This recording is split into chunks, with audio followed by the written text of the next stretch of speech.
জবাব দিতে হবে। কোনো বাহানা চলবে না, কোনো বাহানা চলবে না। অনেক বয়স্ক বাপজি আছে আমার, তাদেরকে যখন বলি যে কম করে সূরা ফাতিহা কিংবা তার সাথে সাথে অন্য একটি সূরা ভালোভাবে কোনো মৌলভী সাহেবের কাছে গিয়ে আপনি শুধরে নেবেন, নচেত নামাজ হবে না। তারা বলে বয়স্ক হয়েছি, বুড়া হয়ে গেছি, আর আমাদের দ্বারা শিখা যাবে না, শিখতে পারবো না। আল্লাহ এটাকে মানবে না। তালাবুল ইলমি ফরিদাতুন আলা কুল্লি মুসলিমিন। মুসলমান যখন হতে পেরেছেন তখন আপনাকে এতটা জ্ঞান অর্জন করতেই হবে যে জ্ঞানের দ্বারা আপনি আল্লাহর ইবাদত ভালোভাবে করতে পারবেন, নচেত আপনি মুসলমান হতে পারবেন না, মুমিন হতে পারবেন না। আশ্চর্য লাগে, আমি আমার গ্রামের কথা বলছি যে একটা ছেলে সে বিয়ে করার জন্য তার বাবাকে বলছে আমার বিয়ে দিয়ে দাও, নচেত আমি কাউকে নিয়ে পালিয়ে যাব। এই অবস্থা হয়েছে আমাদের সমাজের পরিস্থিতি। কিন্তু আমি সে ছেলেটাকে বলছি যে তুমি কি কলেমাটা জানো? বিয়ে তো করবে, তোমার শ্বশুরেরা তোমাকে দেখতে আসবে, কলেমা জানো? সে বলছে না কাকা, কলেমা আমি জানি না। তাহলে সে মুসলমান কি করে হলো? কি করে সে মুসলমান হলো? অনেক সন্তানকে, ছেলেকে আমি জিজ্ঞেস করি আমাদের মাবুদকে, আমাদের সৃষ্টিকর্তা, আমাদের খালিককে জানে না। আল্লাহ এক না এক চাইতে বেশি, আল্লাহ কোথায় আছে এই সমস্ত ছোট্ট ছোট্ট জ্ঞান আমাদের সন্তানেরা জানে না। তাহলে মুসলমান কি করে হতে পারবে? আল্লাহর নবী বললেন ইকরারুন বিল লিসান। হাদিসের ভিতরে পাওয়া যায় একজন ব্যক্তি অতক্ষণ পর্যন্ত মুমিন হতে পারবে না, অতক্ষণ পর্যন্ত মুসলমান হতে পারবে না, যতক্ষণ পর্যন্ত সে নিজের মুখের দ্বারাতে স্বীকার না করবে, নিজের মুখের দ্বারাতে উচ্চারণ না করবে, যতক্ষণ পর্যন্ত কালেমা তাইয়্যিবা না পড়বে, ততক্ষণ পর্যন্ত মুমিন হওয়া যাবে না। এই জন্যই দেখবেন যখন বিয়ে দেয়, আপনাদের দিকে আছে কিনা জানি না, ঝাড়খণ্ডে আছে, বিয়ের আগে সেই ছেলেকে কলমা পড়াতে হয়। আচ্ছা, আপনাদের দিকে বিয়ের আগে তাকে কলমা পড়ায়। কিসের জন্য জানেন?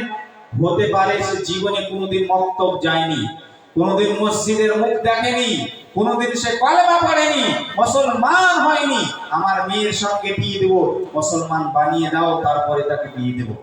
নচেত কোরআন হাদিসের ভিতরে কলেমা পড়াতে হবে এরকম কোনো হাদিস নেই। তাহলে কেন পড়ায়? এই জন্য যে আপনার সন্তান হতে পারে কোনোদিন কলমা পড়েনি, মুসলমানই হয়নি, তাহলে কি করে তাকে মুসলমান, আমার মেয়ের সন্তান, আমার বিয়ে তার সঙ্গে দেব? এই জন্য প্রথম স্টেপ যেটা হলো মুসলমান হওয়ার জন্য, সেটা হলো যে আপনাকে আপনার সন্তানকে কলেমা পড়িয়ে দিতে হবে, শিখিয়ে দিতে হবে। আজকে আমাদের সন্তান যখন ছোট থেকে বড় হয় তখন আমরা তাদেরকে গান দিতে শেখাই, তাদেরকে আমরা গান বলতে শেখাই, আমরা তাদেরকে অন্য কথা বলতে শেখাই, কিন্তু কলমা আমরা শেখালাম না। বড় হয়ে গেল, বিয়ের বয়স হয়ে গেছে, বালিগ হয়ে গেছে, নামাজ পড়তে হবে, ইবাদত করতে হবে, তারপরেও সে কলেমা পড়েনি, মুসলমান কি করে হবে? আল্লাহ বলেছেন বান্দারে, পৃথিবীতে যদি সুখের জীবন চাও, আপনি যদি চান আপনার সন্তান পৃথিবীতে সুখ শান্তির সাথে জীবন যাপন করো, তাহলে আপনার সন্তানকে মুমিন বানাতে হবে, নচেত সুখ শান্তি পাওয়া যাবে না, মুমিন হতে পারা যাবে না। প্রথম স্টেপ হলো যে আমাদেরকে মুখের দ্বারাতে উচ্চারণ করতে হবে। সবাই বলেছেন তো, একবার বলেন আমার সাথে, আশহাদু আল্লা ইলাহা ইল্লাল্লাহু ওয়া আশহাদু আন্না মুহাম্মাদান আবদুহু ওয়া রাসূলুহু। এটা এমন একটি কলেমা যে কলেমা পড়ে এখন আপনারা দেখবেন যে হিন্দুদেরকে মুসলমান বানানো হয়। দ্বিতীয় কাজ, যে কাজটা করলে আপনি মুমিন হতে পারবেন, সেটা হলো তাসদীকুল বিল জিনান। শুধু আমরা মুখে কলেমাটা পড়ে নিলাম, এটা যথেষ্ট নয়। মুমিন হওয়ার জন্য নিজের অন্তরে বিশ্বাস করতে হবে, নিজের হৃদয়ে, নিজের মনে তার উপরে বিশ্বাস স্থাপন করতে হবে, মেনে নিতে হবে। এই কলেমাটাকে মেনে নিতে হবে এবং এই কলেমার উপরে আপনাকে বিশ্বাস করতে হবে। কেমন করে বিশ্বাস করবেন জি ভাই? কেমন করে বিশ্বাস করবেন? আপনি বলবেন কলেমা পড়ে নিয়েছি মাওলানা, আমি মুলবি সাহেব হয়ে গেছি, না আমি মুমিন হয়ে গেছি, মুসলমান হয়ে গেছি। হাদিসের ভিতরে পাওয়া যায় কলেমা পড়ে নিলে মুমিন হওয়া যায় না, মুসলমান হওয়া যায় না। দ্বিতীয় কাজ যেটা আপনাকে মুমিন হওয়ার জন্য করতে হবে সেটা হলো তাসদীকুন বিল জিনান। সুবহানাল্লাহ। আপনি যদি মনে করেন কলেমা আমি পড়ে নিলাম, মুসলমান হয়ে গেলাম, মুমিন হয়ে গেলাম, জান্নাত চলে যাব, জাহান্নাম থেকে বেঁচে যাব, না না না। মুমিন হওয়ার জন্য দ্বিতীয় কাজ যেটা করতে হবে সেটা অন্তর থেকে বিশ্বাস করতে হবে, নিজের হৃদয়ে বিশ্বাস করতে হবে। এটা তখনই হবে যখন আপনি সেই কলেমার মানে বুঝতে পারবেন। যদি আপনি অন্তর থেকে বিশ্বাস না করেন, কলেমা আপনি মুখের দ্বারা উচ্চারণ করলেন, পড়ে নিলেন, কিন্তু সেই কলেমার উপরে বিশ্বাস না করলে মুমিন হতে পারা যাবে না, মুসলমান হতে পারা যাবে না। কেন বলি? যে মক্কার কাফেরেরা, মুনাফিকিরা, তারা কি করেছিল? তারাও কলেমা পড়েছিল। আল্লাহর নবীর সামনে এসে একবার নয়, দুইবার নয়, কতবার কলেমা পড়লেন, কিন্তু আল্লাহ পাক রব্বুল আলামিন সেই মুনাফিকদের ঈমানকে গ্রহণ করলেন না, বরং আল্লাহ তাদেরকে কলেমা পড়ার পরেও তাদেরকে জাহান্নামী বললেন। আল্লাহ বললেন ইন্নাল মুনাফিকিনা ফি দারকিল আসফালি মিনান নার, মুনাফিক যারা হবে রে তাদের ঠিকানা জাহান্নামের সবচেয়ে নিম্ন স্তরে হবে। কলেমা তারা পড়লো কিন্তু অন্তর থেকে বিশ্বাস করলো না, এই জন্য আল্লাহ তাদেরকে মুমিন বলেনি। এর মানে হলো অন্তর থেকে বিশ্বাস করতে হবে। আর অন্তর থেকে বিশ্বাস কখন করবেন? যখন তার মানে জানবেন, তার মানে বুঝবেন। মানে কখন বুঝবেন? যখন মক্তবে যাবেন, যখন মাদ্রাসাতে যাবেন, মাওলানা সাহেবের কাছে বসবেন, বসার পরে বলবেন এই কলেমার মানেটা কি মাওলানা সাহেব আমাকে বুঝিয়ে দেন।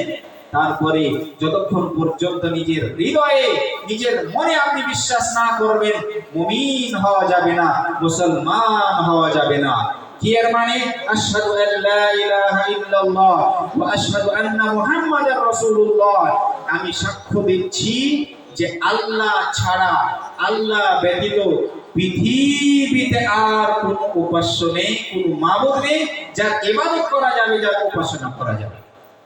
এবং আমি সাক্ষ্য দিচ্ছি মুহাম্মদ সাল্লাল্লাহু আলাইহি ওয়াসাল্লাম হচ্ছেন আল্লাহর রাসূল এবং তার বান্দা। এটা হচ্ছে তার মানে।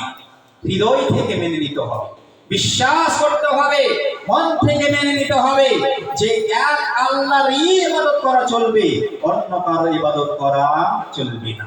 শুধু মুখে পড়লেন কালেমা, কালেমা আপনি পড়ে নিলেন, কিন্তু মন থেকে আপনি তার উপর বিশ্বাস করলেন না, নিজের অন্তর থেকে বিশ্বাস করলেন না। আল্লাহ বলছেন বান্দারে মুমিন হওয়া যাবে না যতক্ষণ পর্যন্ত কালেমা পড়ার সাথে সাথে তুমি তার উপরে বিশ্বাস না করবে। বিশ্বাস করা মানে হলো আপনাকে মেনে নিতে হবে পৃথিবীর ভিতরে আল্লাহ ব্যতীত, আল্লাহ ছাড়া অন্য কারো ইবাদত করা চলবে না, অন্য কারো পূজা করা চলবে না, অন্য কারো উপাসনা করা চলবে না। যতক্ষণ পর্যন্ত আপনি নিজের হৃদয় থেকে, নিজের মন থেকে এই কথাকে না মেনে নেবেন, মুমিন হওয়া যাবে না, মুসলমান হওয়া যাবে না।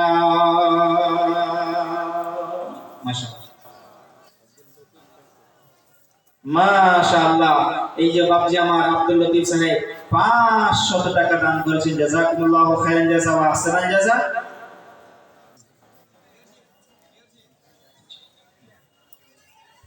মাশাআল্লাহ।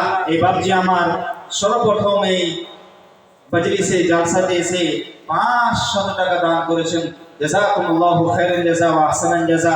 আল্লাহ তুমি বান্দার দানকে সাদরে গ্রহণ করে নাও।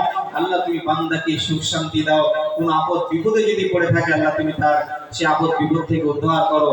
আল্লাহ তুমি বান্দাকে আন্দার গুনাহ খাতাকে মাফ করে দাও, আমিন। মোহাম্মদ সেকান্দার সাহেব 500 টাকা দান করেছেন, মাশাআল্লাহ, জাযাকুমুল্লাহু খাইরান জাযা ওয়া আহসানাল জাযা। ভাইজান আমার বসেন ইনশাআল্লাহ। আমাকে বলা হয়েছে বক্তব্য দেওয়ার পরে এই যে আপনাদের মসজিদ আপনারা ভালোভাবেই জানেন, মসজিদের উন্নতি কল্পে জালসা, আমি এদিকেও যাব, কিন্তু কিছুক্ষণ 10 মিনিট ধৈর্য ধারণ করেন ইনশাআল্লাহ। 10 মিনিটের পরে আমি আবার আপনাদের এই উদ্দেশ্যের দিকে আসবো, আর এক এক করে আপনাদের কানগুলো নেওয়া হবে ইনশাআল্লাহ। তাহলে আমি কথাগুলি বলছিলাম যে মুমিন যদি হতে চান, সুখের জীবন যদি পেতে চান, 3টি কাজ করতে হবে। 2টি কাজ আমি বলে দিলাম, 2টি কাজ বলা হয়েছে। নিজের মন থেকে, হৃদয় থেকে বিশ্বাস করতে হবে। খাস করে আমি যুবক ভাইদেরকে বলবো, যারা ফেসবুক, ইউটিউব, ইনস্টাগ্রাম চালায়, তাদেরকে বলবো যে আপনি জানতে বা জানতে না জানতে আপনি আপনার নিজের ঈমানকে নষ্ট করে দিচ্ছেন, বরবাদ করে দিচ্ছেন। কেমন করে জানেন? এই যে আমাদের দশহরা পূজা গেল, এই যে দীপাবলি গেল, এই যে ছট পূজা গেল, আমাদের যুবকেরা, যুবক নওজওয়ান যারা নিজেকে মুসলমান বলে, যারা নিজেকে মুমিন বলে, তারা কি করছে জানেন? সেই মোবাইলে তাদেরকে তাদের পূজাতে শুভকামনা দিচ্ছে, হ্যাপি দিওয়ালি, হ্যাপি দশহরা, আর এই সমস্ত জিনিসগুলো বলে বলে তাদের সঙ্গে তাদের পূজাতে অংশগ্রহণ করছে, তাদেরকে শুভকামনা দিচ্ছে। ভাইজান আমার যুবক ভাইরা শুনে নিন, যখন আপনি গায়র মুসলিমকে, অন্যদেরকে, কাফেরদেরকে তাদের পূজাতে শুভকামনা দিলেন, তাদের পূজাতে যখন আপনি অংশগ্রহণ করলেন, এর মানে হলো পৃথিবীতে আল্লাহ ছাড়া অন্য কারো পূজা করা চলবে, অন্য কারো ইবাদত করা চলবে। এর মানে আপনি আপনার কলিমাকে নষ্ট করলেন, আপনার ঈমানকে নষ্ট করলেন। সতর্ক হয়ে যান, সাবধান হয়ে যান। যদি মুমিন হতে চান, তাহলে সমস্ত পূজাতে অংশগ্রহণ করা এবং তাদেরকে শুভকামনা দেওয়া, এ সমস্ত কাজ থেকে বাঁচতে হবে। ঈমান পরিপূর্ণ হবে না, ঈমান পরিপূর্ণ হবে না, মুমিন হওয়া যাবে না। যতক্ষণ পর্যন্ত মুমিন না হবেন, আল্লাহ বলছেন যদি পৃথিবীতে সুখ শান্তি চাও, পৃথিবীতে যদি আনন্দময় জীবন চাও, তাহলে মুমিন হতে হবে। সংক্ষেপে বলি, তৃতীয় কাজ যেটা করতে হবে সেটা হলো আমালুন বিল জাওয়ারিহ, নিজের অঙ্গে প্রত্যঙ্গের দ্বারাতে আমল করে দেখিয়ে দিতে হবে। ভাইজান আমরা যখন সমাজে বলি, লোকদেরকে যখন আমরা আমল করতে বলি, ভাই আপনি মুসলমান মুমিন, তাহলে ইবাদত করছেন না, ইবাদতের ময়দানে কেন পিছিয়ে আছেন? বলছে মৌলভী সাহেব ঈমান আমার মজবুত আছে, খুব মজবুত ঈমান আমার, ফির নামাজটাই পড়তে পারি না।